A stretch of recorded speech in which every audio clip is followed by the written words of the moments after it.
পৃথার ইচ্ছে ডানায় আপনাকে আবারও স্বাগত। আজকে যে ছোট গল্পটা পড়ব তার নাম বাড়ির নাম শুভদৃষ্টি। লিখেছেন আশাপূর্ণা দেবী।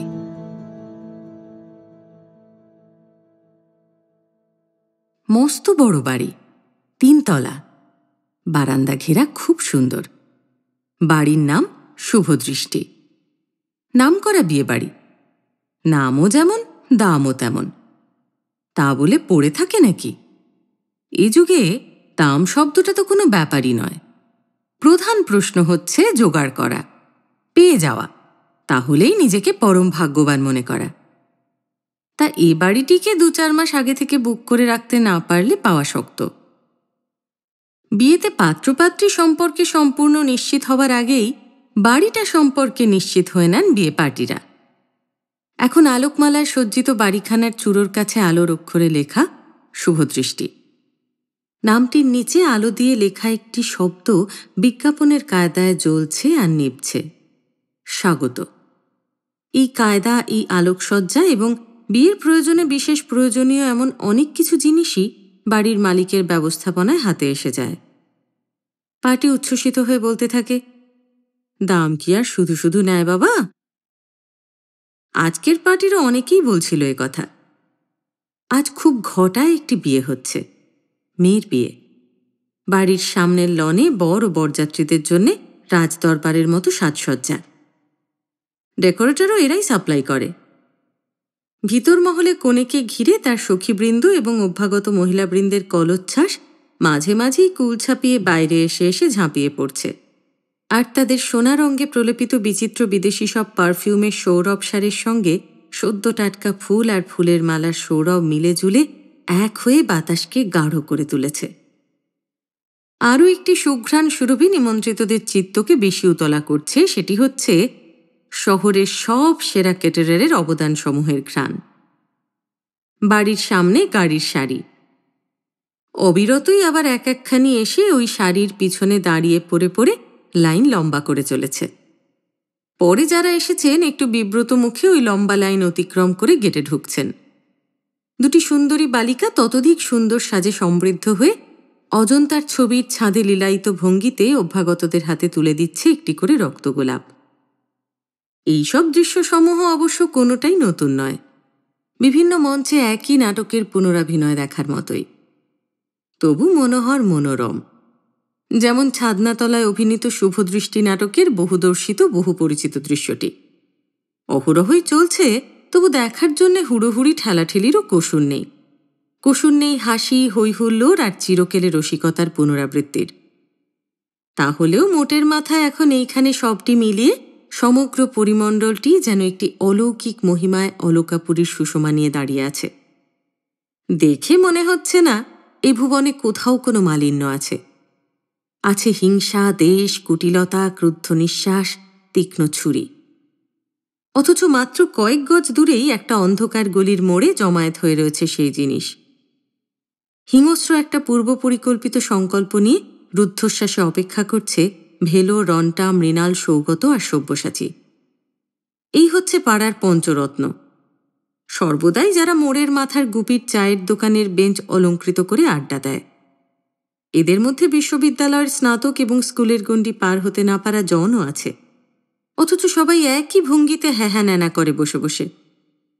কেমন করে এমনটা সম্ভব হয়েছে বলা শক্ত।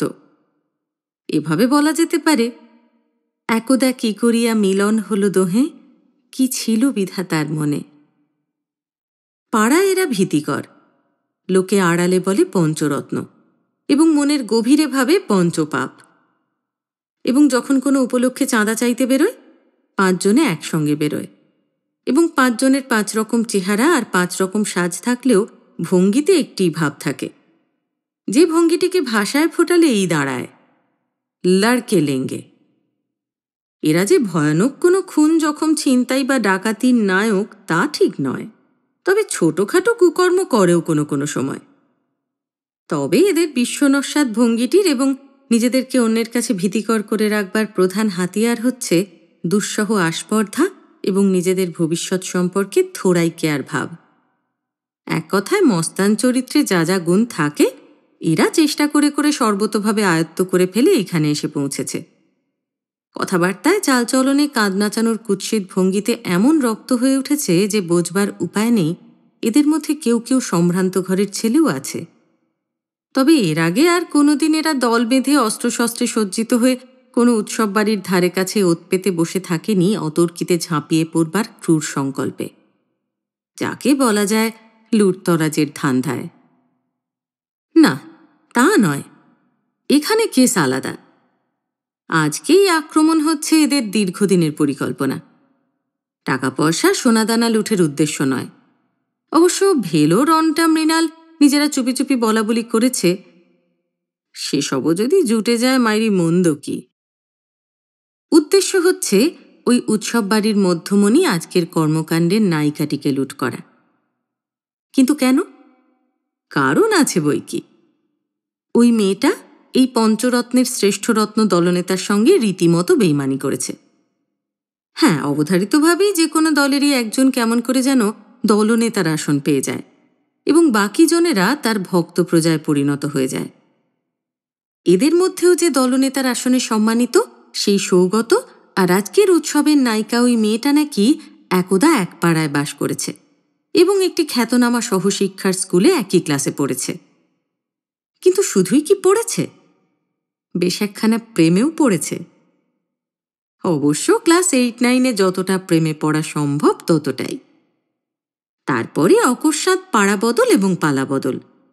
কারুর সঙ্গে কারুর আর দেখা হয়নি, দুজনে দুদিকে ছিটকে গেল। হঠাৎ এতদিন পরে দেখা গেল এই নতুন পাড়ার একখানা সুচারু সুন্দর নতুন ফ্ল্যাট থেকে বেরিয়ে আসছে ওই মেয়েটি। যাচ্ছে গুপির চায়ের দোকানের সামনে দিয়ে বাস স্ট্যান্ডে, হাতে বই খাতা, মনে হয় ইউনিভার্সিটির ছাত্রী। সৌগত তড়াক করে লাফিয়ে এসে বিগলিত গলায় বলে উঠল, নতুন, তুই এখানে? মেয়েটা একটু থমকালো, একবার চোখ তুলে তাকালো, তারপর তাকিয়ে দেখল গুপির দোকান আর ভেলো রন্টাদের দিকে। সঙ্গে সঙ্গে অবজ্ঞার গলায় বলে উঠল, আপনি ভুল করছেন, আমি নতুন নই। সৌগতর ভুরু কুঁচকে গেল। ও, আপনি নতুন নন? সরি সরি, ঠিক আছে। ফিরে গিয়ে সখাদের কাছে বসে পড়ে একটা শিয়াল ডাক ডেকে উঠল। গুপি বলল, ওটা কি হলো মাস্টার? ওটা ওটা সত্যের জয়গান।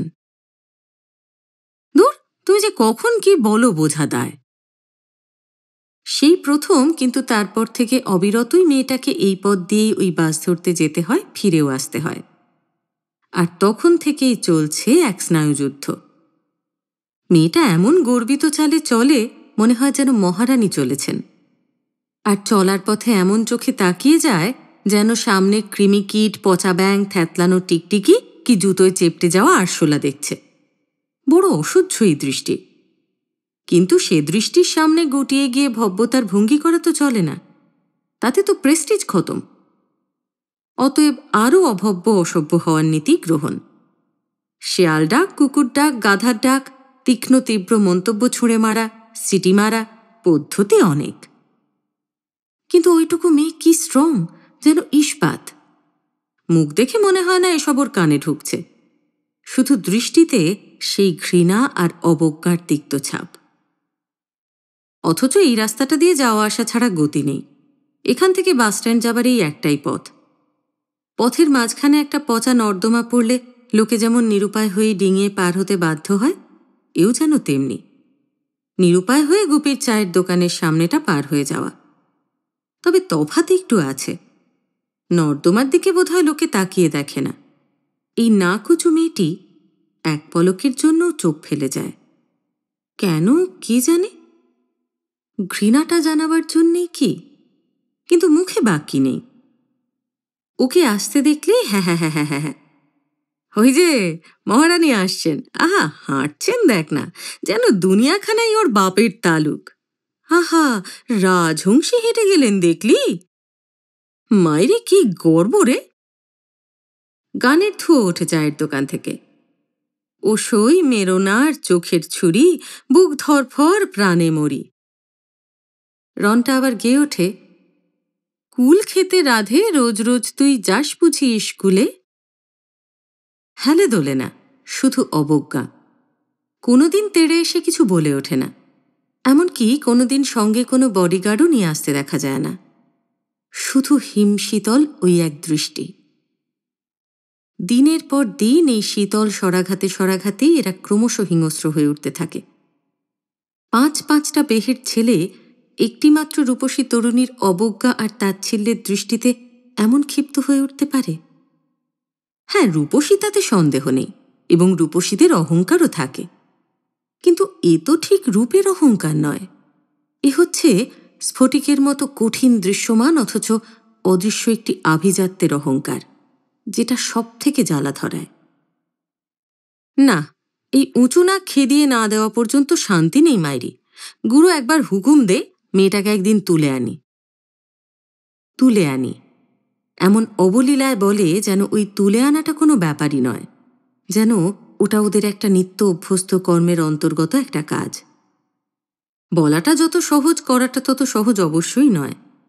পরিচিত জনেদের চলনপথে প্রকাশ্য দিবালোকে পাড়ার একটি রীতিমতো কেষ্টবিষ্টজনের মেয়েকে হঠাৎ তুলে নেওয়ার জন্য যে কাঠখড় পোড়ানোর দরকার ততটা ঠিক মজুত নেই। অতএব রোজই অঙ্গীকার, প্রভু একবার হুকুম দাও, ওই রাজহংসীকে ঘাটটি মুচড়ে তুলে এনে তোমার হাতে সঁপে দিই। হ্যাঁ, তোমার প্রাণ প্রেয়সীকে। গুরু বলে, থাম, শুধু বাকতাল্লা। প্রধান দুঃসাহসদাতা ভেলো আর রন্টা। রাস্তা থেকে কোনো মেয়ে তুলে নেবার অভিজ্ঞতা ওদের না থাক, বিটি রোডের ধারে রাত বিরেতে ট্রাক থামিয়ে মাল নামিয়ে নেবার অভিজ্ঞতা ওদের আছে। তবু ওই বাকতাল্লাই চলে। তা ওদেরই একজন একদিন হাঁপিয়ে এসে খবর দিল না কুঁচুর বিয়ে। বর নাকি দারুণ, জাপানে চাকরি করে, বিয়ে করে বউ নিয়ে উড়োজাহাজে চেপে বসবে। তাহলে কি হবে? তাহলে তো আর অ্যাকশন নিতে দেরি করা চলে না। কবে বিয়ে? এই সামনের 22 তারিখ, ওই শুভদৃষ্টি বাড়ি থেকে বুক করা হয়ে গেছে। তুই এত খবর পাস কোথা থেকে রে রন্টা? বাবা, সোর্স আছে। ওদের বাসন মাজনির মাসি আমাদের বস্তিতে থাকে। কি করা যায় বলতো? কালকেই কি তাহলে নেপালের ট্যাক্সিটাকে বাসস্ট্যান্ডের ধারে মোতায়েন রেখে, মানে ফেরার সময় চল নেপালকে বলে আসা যাক। কিন্তু ভাগ্যচক্র, সেই কাল আর নতুনকে, মানে বিয়ের চিঠিতে যার নাম ছাপা হয়েছে বন্দিতা, তাকে আর কলেজ যেতে দেখা গেল না। তার মানে পড়ায় ইতি। আর পড়বে কেন? বড় গাছে নৌকো বাঁধা হয়ে গেছে যখন। কিন্তু নৌকোকে ছিনিয়ে আনতে হবে, দরিয়ায় ভাসিয়ে দিতে হবে। এতদিনের শীতল চাউনির ফল পেতে হবে না? হাত ফসকে পালিয়ে গিয়ে রাজপুত্রের সঙ্গে গাঁট ছড়া বেঁধে আকাশে উড়বে, আর আমরা 5-5টা জোয়ান গালে চড় খেয়ে গালে হাত বোলাবো? না, এ হতে পারে না, এ অসম্ভব। জগতে শুধু অহংকারীদেরই জয় জয়কার হবে? কিছুতেই তা হতে দেওয়া যাবে না। কিন্তু হবে নাটা কি করে? ওর বড়লোক বাপের 4 তলার ফ্ল্যাট থেকে টেনে বার করে আনা দারুণ রিস্ক। অনেক যুক্তি, অনেক পরামর্শ, শেষ পর্যন্ত সিদ্ধান্ত এটাই সেফ। রন্টা বলল, বিয়ের সন্ধেয় গোলমালের আর লোকের ভিড়ের মধ্যে থেকে 2টো রিভলভারের ব্যবস্থা আমি রেডি রাখব, আর চাকু তো আছেই। নেপালের ট্যাক্সিতে 2টো বাড়তি লোকও রাখব। ক্লোরোফর্মের রুমাল আর মুখ বাঁধার কাপড় নিয়ে বসে থাকবে। ওদের এসব জল ভাত, টাকা কিছু ছাড়তে হবে অবশ্য। তবে হ্যাঁ, গা ভর্তি গহনা সমেত মাল পেয়ে যাচ্ছে বাবা। সৌগত বলল, অত লোকের মধ্যে আমরা মাত্র 5 জন, এটা কিরকম হবে? দারুণ রিস্ক হয়ে যাচ্ছে না? রন্টা হেসে উঠল। একখানা চাকু কি একটা পাইপ গান হাতে নিয়ে ঢুকতে পারলেই লোকগুলো কি আর লোক থাকে গুরু, স্রেফ পোকা হয়ে যায়। দেখবি আমাদের দেখা মাত্র কিভাবে ছোটাছুটি শুরু হয়ে যাবে। সঙ্গে সঙ্গে মহিলারা স্বেচ্ছায় গায়ের গহনা খুলে দিয়ে প্রাণে মেরো না বলে কাঁদতে শুরু করবে।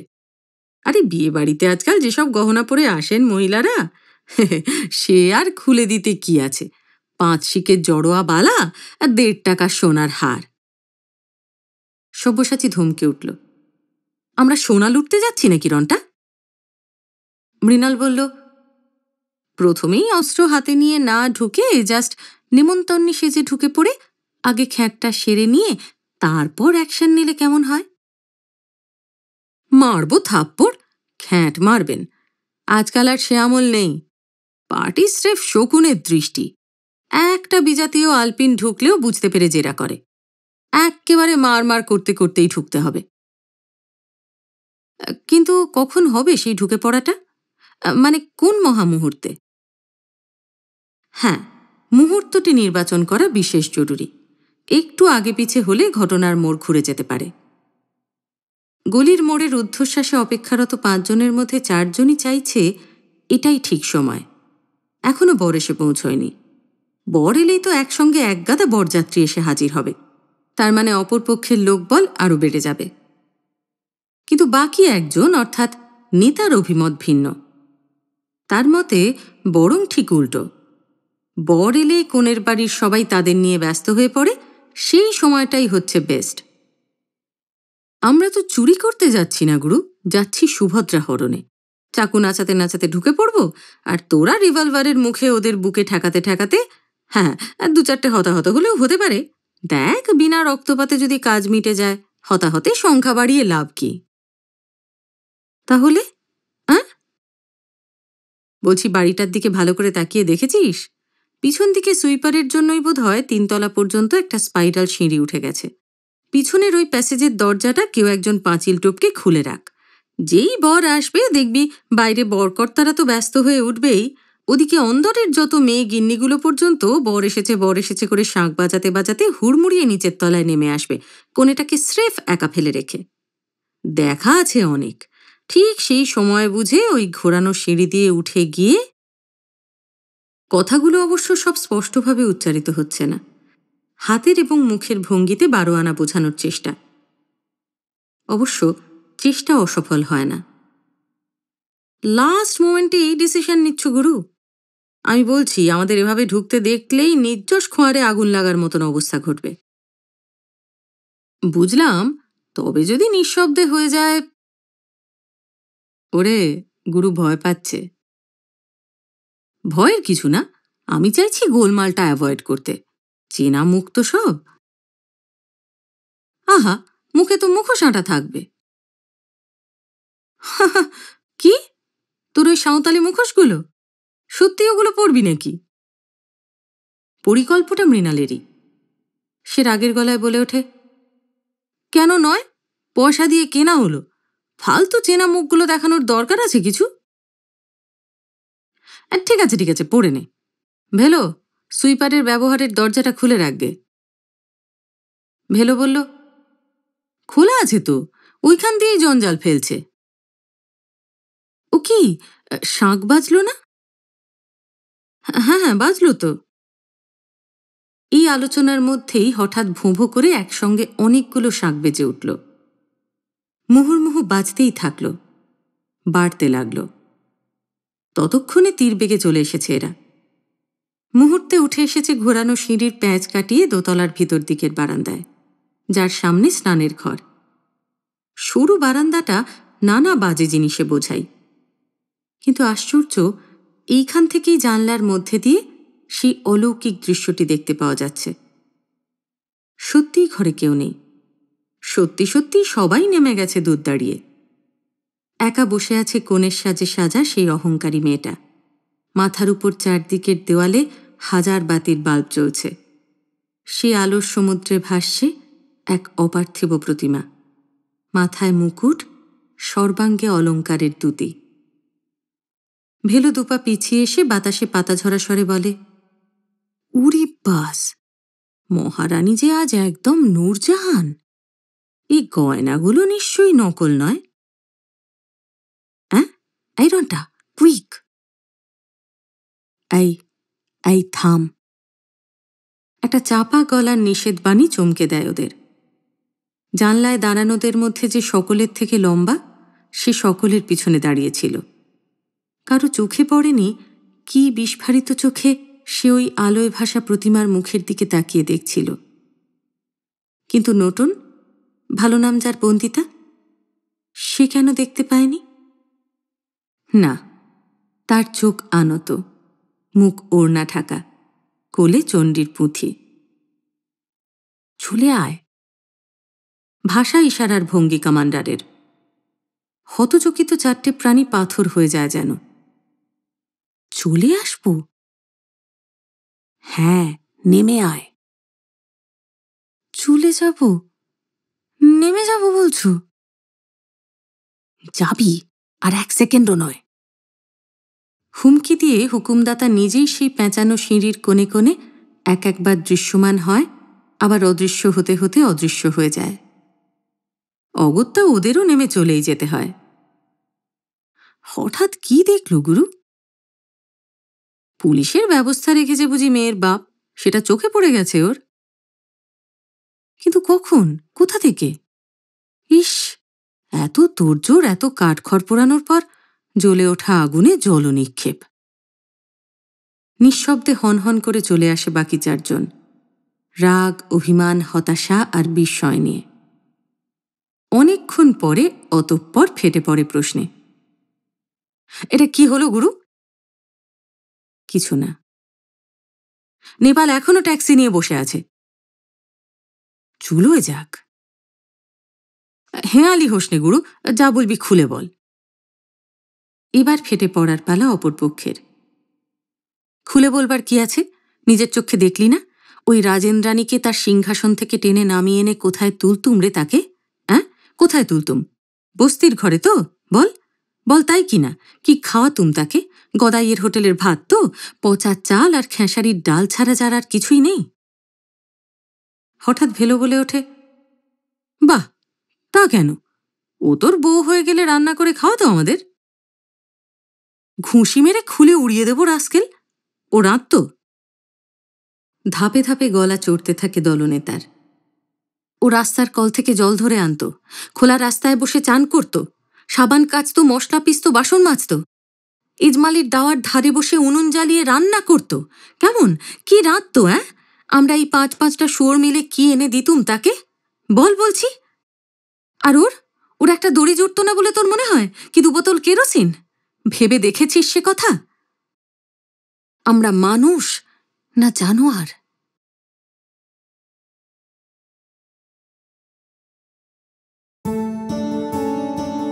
গল্পের শেষে মেনে নিতেই হচ্ছে যে দলনেতা কিন্তু আসলে সত্যিকারের মানুষ। না হলে নিজের ভালোবাসার মানুষটার জন্য এমন করে ভাবতে পারত? সত্যিই তো, আমরা ভুলে যাই যে ভালোবাসা মানে শুধু চাওয়া পাওয়ার হিসেবটাকে মিলিয়ে নেওয়া নয়। ভালোবাসা শুধু দিয়ে যাওয়ার মধ্যে এক অনাবিল আনন্দ থাকে। এই সত্যটা আমরা অনুভব করতে পারলে চারপাশে নানান ব্যর্থ প্রেমের ফলে মেয়েদের উপর যত অঘটন ঘটে, সেসব হয়তো আর ঘটবে না। হয়তো একদিন আমরা সবাই সেটা বুঝবো, আর ভালোবাসা মানে অন্যের ভালো থাকাটাকেই প্রাধান্য দেব। গল্পটা ছোট ঠিকই, কিন্তু গল্পটা অনেক কিছু ভাবায় আমাদের। ভালোবাসা নিয়ে ভাবায়, সমাজটা নিয়ে ভাবায়। তাই আমার তো বেশ ভালো লাগলো। আপনার কেমন লাগলো গল্পটা? যদি ভালো লেগে থাকে তাহলে গল্পটা লাইক করবেন, প্রিয় মানুষের সঙ্গে শেয়ার করবেন, আর যদি চ্যানেলটা এখনো সাবস্ক্রাইব না করে থাকেন তাহলে তাড়াতাড়ি সাবস্ক্রাইব করে দেবেন। আর অনেকখানি ভালোবাসা নিয়ে অপেক্ষা করবেন আমার পরের গল্পের জন্য। ভালো থাকবেন।